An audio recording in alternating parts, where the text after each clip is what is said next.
Welcome back to WION World is One. You're watching Speed News with me, Vidur Kathuria. Let's get started.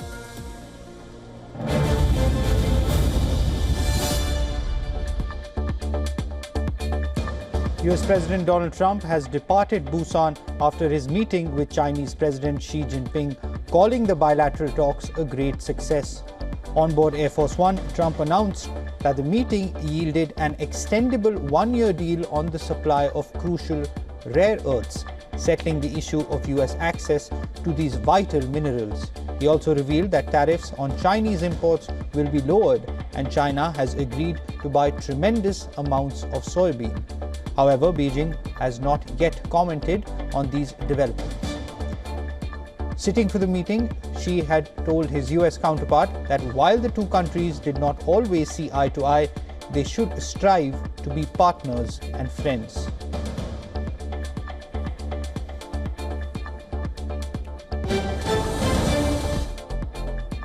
Donald Trump said that he has instructed the Department of War to resume testing nuclear weapons on an equal basis with other nuclear powers. Trump, however, evaded reporters' questions on the announcement in South Korea. He did not provide further details on the testing except saying that the process will begin immediately.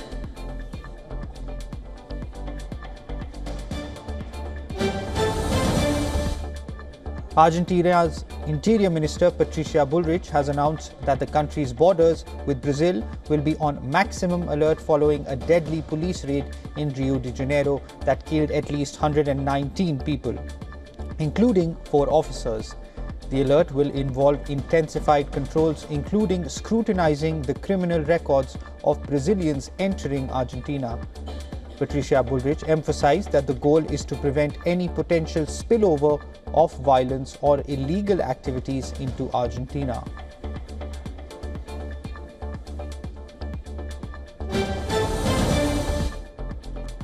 Following a police operation on Tuesday that killed at least 119 people, becoming the deadliest in Brazil's history, hundreds of favela residents rode motorcycles to the government palace in Rio, fiercely demanding justice and accountability. Demonstrators waved Brazilian flags stained with red and held banners while chanting slogans. Reacting to the police operation, President Lula said Brazil cannot accept the scourge of organized crime.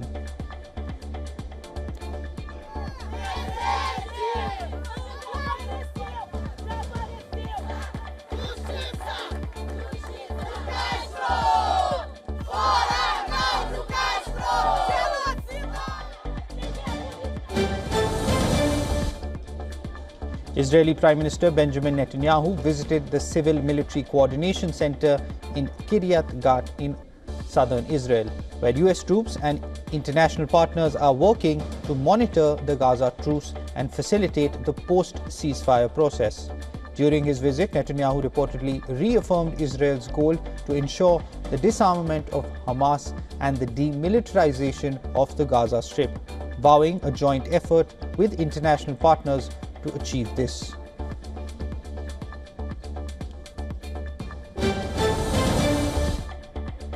Israel says it has struck an arms depot in northern Gaza's Beit Lahia area, claiming the site was used to store weapons for an imminent terror attack.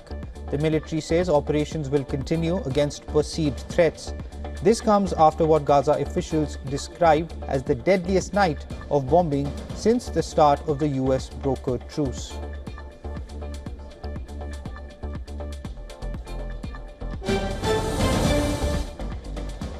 United States Secretary of War Pete Hegseth announced another US strike on an alleged drug trafficking vessel in the Pacific, stating that 4 people were killed in the operation. This announcement after Hegseth had disclosed strikes conducted on Monday against 4 boats in the eastern Pacific, killed 14 people and left 1 survivor. The latest number of fatalities brings the total death toll from President Donald Trump's controversial military anti-drug campaign to at least 62 people since early September.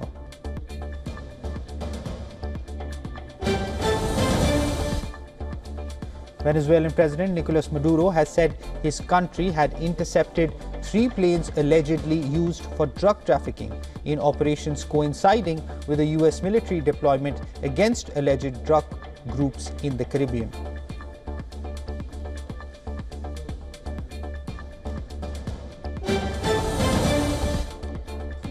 Peruvian authorities have arrested Bruce Lee Bermudo Guerra, a 42-year-old suspected drug kingpin, in Chiriaco, a small city in Peru's northern jungle region. Bermudo is accused of leading a criminal network that trafficked large quantities of cocaine to North America and Europe.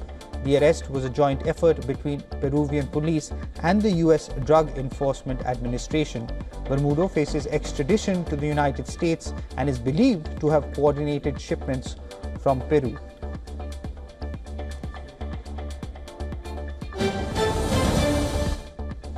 US Vice President J.D. Vance has called for significantly reducing legal immigration, stating that the current numbers are too high.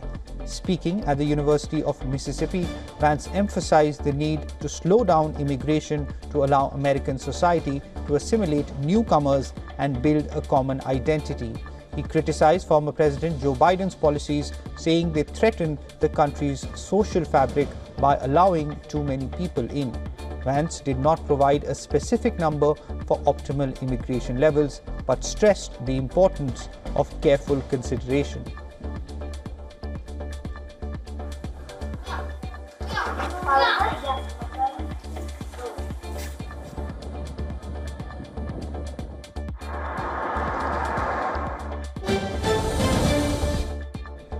Six Pakistani soldiers, including a captain, were killed following an attack by Tehreek-e-Taliban Pakistan in the volatile Kurram district in Khyber Pakhtunkhwa province.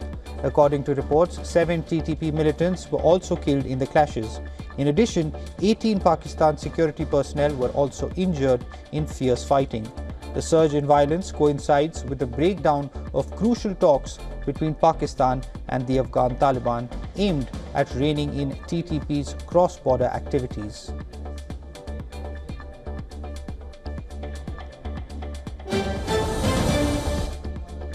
UN Chief Antonio Guterres has called for an immediate end to military escalation in Sudan after reports that more than 460 people were shot dead in a maternity hospital by paramilitary rapid support forces.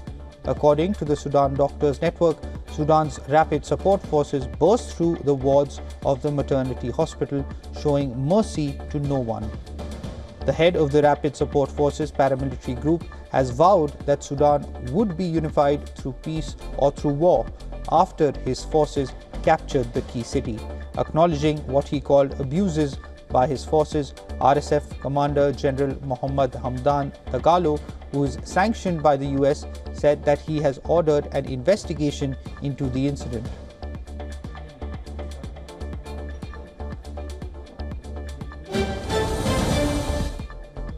Recovery efforts are underway as Jamaica slowly restarts after Hurricane Melissa, one of the strongest hurricanes, battered the island. Satellite images have revealed the devastating impact of Hurricane Melissa on Jamaica, showing widespread destruction and flooding across the island. The powerful Category 5 storm, with winds reaching 185 miles per hour, ripped roofs of buildings, uprooted trees, and knocked out power, leaving over 530,000 residents without electricity.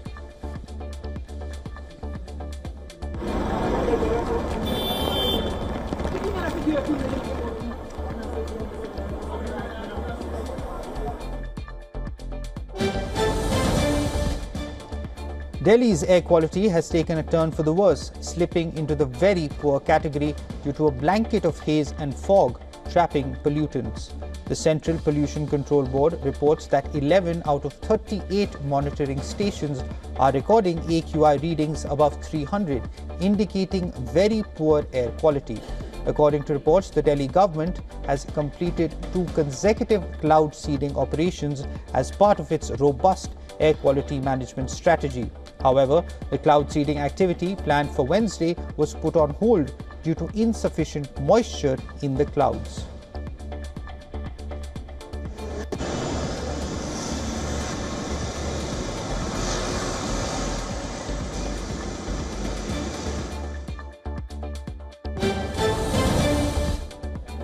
Floodwaters have swept through central Vietnam this week after record-breaking rains, leaving at least 10 people dead and several missing. Officials say cities, farmland and transport networks have been battered by the onslaught. Police and military forces have been deployed across the affected areas, including the coastal city of Da Nang, Hue and Quang Ngai province.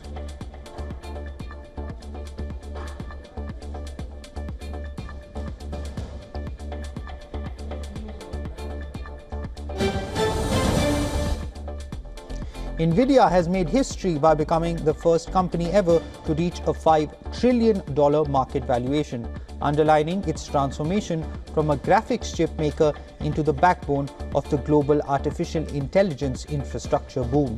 Its shares have climbed more than 12-fold since the launch of ChatGPT, as demand for its H100 and Blackwell AI processors skyrockets.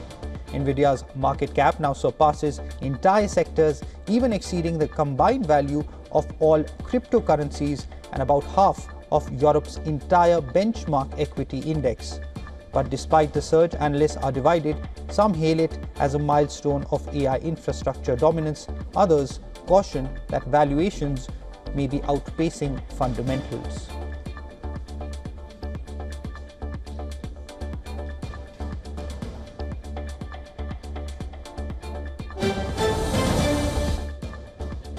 OpenAI is preparing for a blockbuster IPO that could value the company at around $1 trillion, with filings expected in the second half of 2026 and plans to raise at least $60 billion. The move comes after corporate restructuring aimed at reducing reliance on Microsoft, one of its key investors.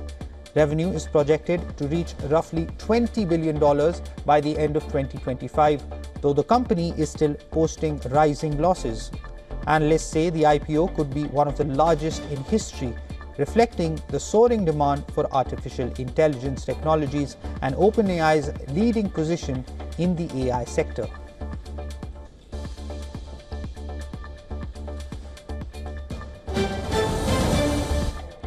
Asian stocks remained mostly flat early Thursday after the US Federal Reserve cut interest rates by a quarter point, while investors await possible trade talks between President Trump and China's Xi Jinping in South Korea, which happened earlier today. The MSCI Asia Pacific Index traded flat, with Japan's Nikkei down 0.1% ahead of a Bank of Japan decision expected to keep rates unchanged, while South Korea's Kospi was up nearly 1%. Australia's S&P ASX 200 also fell slightly. The dollar held firm near a two-week high, while gold gained 0.4%.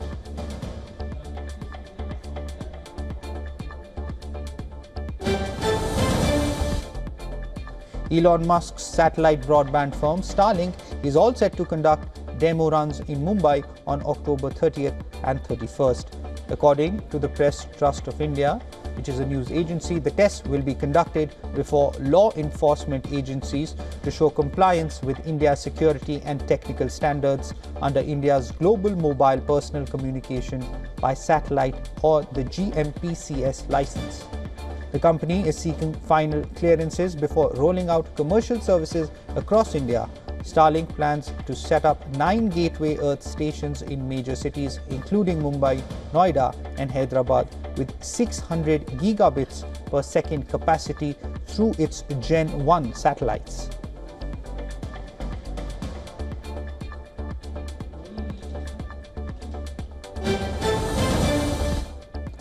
South Korean telecom giant LG U+ has reported a suspected data breach to the country's cybersecurity watchdog, Korea Internet and Security Agency, commonly known as SAA.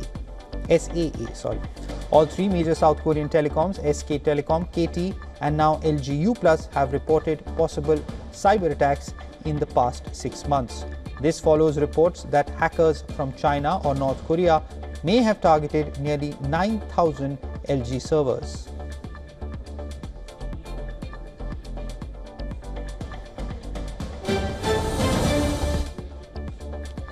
AI startup Character.ai will block chat features for users under 18 starting November 25th, following the suicide of a 14-year-old who had developed an emotional attachment to one of its chatbots. The platform will implement daily chat time limits of 2 hours for underage users during the transition period, with restrictions tightening progressively until the November deadline. The company says it will direct teens to non-chat features such as video story and stream creation, while introducing an age verification feature. The move comes as US regulators and courts examine links between chatbot interactions and youth suicides.